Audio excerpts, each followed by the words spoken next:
Inaresto ng Bulacan PNP ang isang lalaki sa bisa ng warrant of arrest kaugnay sa kasong act of lasciviousness sa ilalim ng Republic Act 7610 o ang Special Protection of Children Against Abuse and Exploitation and Discrimination Act.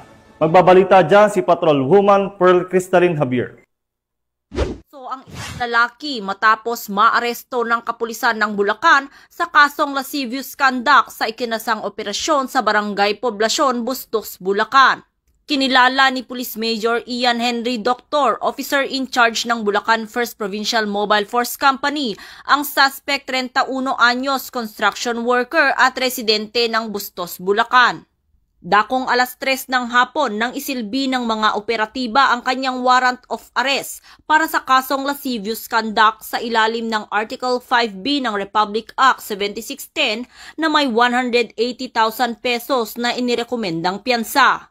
Ang matagumpay na operasyon ay naisakatuparan sa pamamagitan ng pinagsanib na puwersa ng operating unit ng 1st Platoon Bulacan PMFC sa pangunguna ni Police Captain Mark Henry S.J. Gonzales, katuwang ang Bustos Municipal Police Station at 301st Maneuver Company ng RMFB.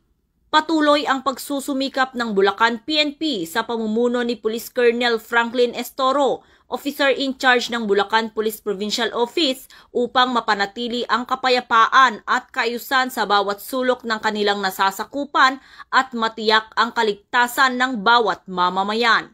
Mula dito sa Camp General Alejo S. Santos, ako ang inyong PNN correspondent, Patrolwoman Pearl Crystalline Javier, alagad ng batas, tagataguyod ng Balitang Pulis.